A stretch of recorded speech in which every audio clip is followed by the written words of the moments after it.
ನಮಸ್ಕಾರ ಸ್ನೇಹಿತರೆ, KCET 2024 ಅಪ್ಡೇಟ್ಗೆ ನಿಮಗೆ ಸ್ವಾಗತ ಸುಸ್ವಾಗತ. ನೋಡಿ, ಇಲ್ಲಿ KCET ವಿದ್ಯಾರ್ಥಿಗಳಿಗೆ ಇವತ್ತು ಲೇಟೆಸ್ಟ್ ಆಗಿ 2 ಅಪ್ಡೇಟ್ ಆದ್ರೆ ಬಂದಿರುವಂತಹ ಅಪ್ಡೇಟ್ಸ್ ಏನು ಅನ್ನುವಂಥದ್ದನ್ನ ನಿಮಗೆ ತಿಳಿಸ್ಕೊಡ್ತೀನಿ. ಎಲ್ಲರೂ ವಿಡಿಯೋ ಕೊನೆವರೆಗೂ ನೋಡಕ್ ಟ್ರೈ ಮಾಡಿ. ಅಪ್ಡೇಟ್ಸ್ ತಿಳಿಸ್ಕೊಡೋದಕ್ಕಿಂತ ಮುಂಚೆ ಯಾರು ಚಾನಲ್ಗೆ ಇನ್ನೂ ಸಬ್ಸ್ಕ್ರೈಬ್ ಮಾಡ್ಕೊಂಡಿಲ್ಲ ಈಗಲೇ ಚಾನಲ್ಗೆ ಸಬ್ಸ್ಕ್ರೈಬ್ ಮಾಡ್ಕೊಬಿಟ್ಟು ವಿಡಿಯೋಗೆ ಒಂದು ಲೈಕ್ ಆದ್ರೆ ಕೊಡಿ. ನೀವು ಕೊಡೋ ಸಬ್ಸ್ಕ್ರೈಬ್ ಲೈಕ್ ಇಂದ ನಿಮ್ಗೆ ಇದೇ ರೀತಿ ಕಂಟಿನ್ಯೂಸ್ ಅಪ್ಡೇಟ್ಸ್ ಆದ್ರೆ ಸಿಗ್ತಿರುತ್ತೆ. ನೀವು ಕೊಡೋ ಒಂದು ಸಬ್ಸ್ಕ್ರೈಬ್ ಲೈಕ್ ನಮಗೆ ಪ್ರೋತ್ಸಾಹ ಆಗಿರುತ್ತೆ ನಿಮಗೆ ಡೈಲಿ KCET ಅಪ್ಡೇಟ್ಸ್ ಅನ್ನ ತಿಳಿಸೋದಕ್ಕೆ. ನೋಡಿ, ಈಗ ನಾನು ಡೈರೆಕ್ಟ್ ಟಾಪಿಕ್ ಗೆ ಬರ್ತೀನಿ. ಇವತ್ತು KCET ವಿದ್ಯಾರ್ಥಿಗಳಿಗೆ ಬಂದಿರುವಂತಹ ಒಂದು 2 ನೋಟಿಫಿಕೇಶನ್ ಏನಂತ ತಿಳಿಸ್ಕೊಡ್ತೀನಿ. ಈಗ ಮೊದಲನೇ ಒಂದು ನೋಟಿಫಿಕೇಶನ್ ಏನು ಅನ್ನುವಂಥದ್ದು ಹೇಳ್ತೀನಿ. ನೋಡಿ, ನಿಮಗೆ ಬಂದಿರುವಂತಹ ಒಂದು ಮೊದಲನೇ ಒಂದು ನೋಟಿಫಿಕೇಶನ್ ಅನ್ನ ಓಪನ್ ಮಾಡ್ತೀನಿ. ನೋಡಿ, ಇಲ್ಲಿ ಒಂದು ನೋಟಿಫಿಕೇಶನ್ ಡೌನ್ಲೋಡ್ ಮಾಡ್ಕೊಂಡೆ. ಇಲ್ಲಿ ನೋಟಿಫಿಕೇಶನ್ ಏನಂದ್ರೆ, ಮೊದಲನೇದು UGCET 2024 ವಿಕಲಚೇತನ ಅಭ್ಯರ್ಥಿಗಳಿಗೆ ವೈದ್ಯಕೀಯ ತಪಾಸಣೆಗೆ ಅಂತಿಮ ಅವಕಾಶ ಆದ್ರೆ ಕೊಟ್ಟಿದ್ದಾರೆ. ಇಲ್ಲಿ ನೋಡಿ, ಇಲ್ಲಿ ದಿನಾಂಕ 10/6/2024, 11/6/2024 ಮತ್ತು 12/6/2024 KEA ಬೆಂಗಳೂರು ಇಲ್ಲಿ ವೈದ್ಯರ ಸಮಿತಿಯಿಂದ ನಡೆಸಿದ ವೈದ್ಯಕೀಯ ತಪಾಸಣೆಗೆ ಗೈರು ಹಾಜರಾದ UGCET 2024ರಲ್ಲಿ ರ್ಯಾಂಕ್ ಪಡೆದಿರುವ ವಿಕಲಚೇತನ ಅಭ್ಯರ್ಥಿಗಳಿಗೆ ಇದು ವಿಕಲಚೇತನ ಅಭ್ಯರ್ಥಿಗಳು ದಿನಾಂಕ 1/7/2024 ಕರ್ನಾಟಕ ಪರೀಕ್ಷಾ ಪ್ರಾಧಿಕಾರ 18ನೇ ಅಡ್ಡರಸ್ತೆ ಮಲ್ಲೇಶ್ವರಂ ಬೆಂಗಳೂರು ಇಲ್ಲಿ ಅಗತ್ಯ ದಾಖಲೆಗಳೊಂದಿಗೆ ವೈದ್ಯಕೀಯ ತಪಾಸಣೆಗೆ ಹಾಜರಾಗಲು ಸೂಚಿಸಿದೆ.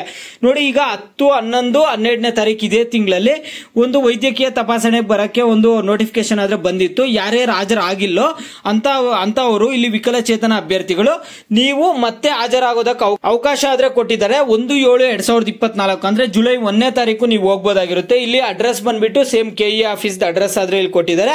ನೋಡಿ, ಇಲ್ಲಿ ಕರ್ನಾಟಕ ಪರೀಕ್ಷಾ ಪ್ರಾಧಿಕಾರ 18ನೇ ಅಡ್ಡರಸ್ತೆ ಮಲ್ಲೇಶ್ವರಂ ವೈದ್ಯಕೀಯ ತಪಾಸಣೆ ಕರ್ನಾಟಕ ಪರೀಕ್ಷಾ ಪ್ರಾಧಿಕಾರ 18ನೇ ಅಡ್ಡರಸ್ತೆ ಬೆಳಿಗ್ಗೆ 10ರಿಂದ ವರದಿ ಮಾಡಿಕೊಳ್ಳುವ ಸಮಯ 9ವರೆಗೆ ಹೋಗಬೇಕಾಗುತ್ತೆ. ನೀವು ವಿಕಲಚೇತನ ಅಭ್ಯರ್ಥಿಗಳಿಗೆ ಇದು ಅಂತಿಮ ಅವಕಾಶ ನೀಡಿದ್ದು ವೈದ್ಯಕೀಯ ತಪಾಸಣೆಗೆ ಮತ್ತೊಮ್ಮೆ ಅವಕಾಶ ನೀಡುವುದಿಲ್ಲ. ಈಗ ಮತ್ತೊಮ್ಮೆ ನಿಮಗೆ ಅವಕಾಶ ಆದ್ರೆ ಕೊಡಲ್ಲ. ಫಿಸಿಕಲಿ ಡಿಸೇಬಲ್ಡ್ ಕ್ಯಾಂಡಿಡೇಟ್ಸ್ಗೆ ಇದು ನೋಟಿಫಿಕೇಶನ್. ಇದು ಬಂದಿರುವಂತಹ ಮೊದಲನೇ ಒಂದು ನೋಟಿಫಿಕೇಶನ್. ಈಗ ಬಂದಿರುವಂತಹ 2ನೇ ಒಂದು ನೋಟಿಫಿಕೇಶನ್ ಏನಂದ್ರೆ, ಇದು ಸ್ಪೆಷಲ್ ಕ್ಯಾಟಗರಿ ಎಲಿಜಿಬಲ್ ಲಿಸ್ಟ್. ಇದು ಸ್ಪೆಷಲ್ ಕ್ಯಾಟಗರಿ ವಿದ್ಯಾರ್ಥಿಗಳಿಗೆ ಇದು ನಿಮ್ಮ ಲಿಸ್ಟ್ ಅಲ್ಲಿ, ಈ ಲಿಸ್ಟ್ ಅಲ್ಲಿ ನಿಮ್ಮ ಒಂದು ನೇಮ್ ಇದೆಯಾ ಇಲ್ಲ ಚೆಕ್ ಮಾಡ್ಕೊಳ್ಳಿ.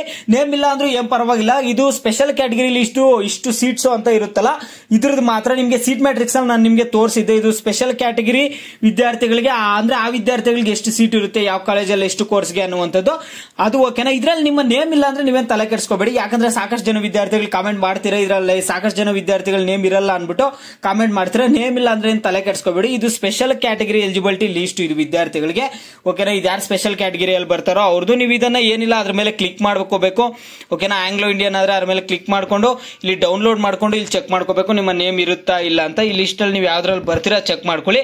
ನೋಡಿ, ಇದರಲ್ಲಿ ತುಂಬಾ ಒಂದು ನೇಮ್ಸ್ ಕೂಡ ಇರಲ್ಲ. ಇಲ್ಲಿ ಬರೀ 2 ಅಪ್ಲಿಕೇಶನ್ ನಂಬರ್ಸ್ ಇಬ್ಬರದಾದ್ರೆ ಇದೆ ಎಲಿಜಿಬಲ್ ಇರುವಂತದ್ದು. ಇಲ್ಲಿ ಡಿಫೆನ್ಸ್ ನೋಡ್ಕೊಳ್ಬೇಕು ಈ ರೀತಿಯಾಗಿ ಓಕೆನಾ. ಈ ಸ್ಪೆಷಲ್ ಕ್ಯಾಟಗರಿ ಲಿಸ್ಟ್ ಬಿಟ್ಟಿದ್ದಾರೆ. ಇದು ಇವತ್ತು ಬಂದಿರುವಂತಹ KEA 2 ನೋಟಿಫಿಕೇಶನ್ಸ್ ಓಕೆನಾ. ನೋಡಿ, ಇಲ್ಲಿ ತುಂಬಾ ಜನ ಇದ್ದಾರೆ ಇದರಲ್ಲಿ, ಈ ಲಿಸ್ಟ್ ಅಲ್ಲಿ ಚೆಕ್ ಮಾಡ್ಕೊಳ್ಳಿ ನಿಮ್ಮ ನೇಮ್ ಇದೆಯಾ ಇಲ್ಲ ಅಂತ ಚೆಕ್ ಮಾಡ್ಕೊಳ್ಳಿ. ಮತ್ತೆ ನೇಮ್ ಇಲ್ಲ ಅಂದ್ರೆ ಏನ್ ತಲೆ ಕೆಡಿಸ್ಕೊಳ್ಳುವ ಅವಶ್ಯಕತೆ ಆದ್ರೆ ಇಲ್ಲ. ನಿಮ್ಗೆ ಬೇರೆ ಒಂದು ಕ್ಯಾಟಗರಿಯಲ್ಲಿ ಸೀಟ್ ಸಿಗುತ್ತೆ ಓಕೆನಾ.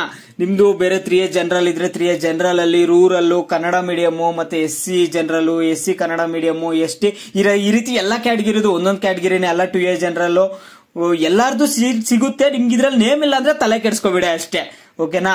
ಯಾಕಂದ್ರೆ ಸ್ಪೆಷಲ್ ಕ್ಯಾಟಗರಿ ಅವ್ರಿಗೆ ಮಾತ್ರ ಇದೆಲ್ಲರಿಗೂ ಈ ಲಿಸ್ಟ್ ಅಲ್ಲಿ ನೇಮ್ ಇರ್ಬೇಕಂತ ಇಲ್ಲ ಓಕೆನಾ. ಇದು ಗೈಸ್ ಸದ್ಯಕ್ಕೆ ಅಪ್ಡೇಟ್. ಸಿಗೋಣ ನೆಕ್ಸ್ಟ್ ವಿಡಿಯೋದಲ್ಲಿ.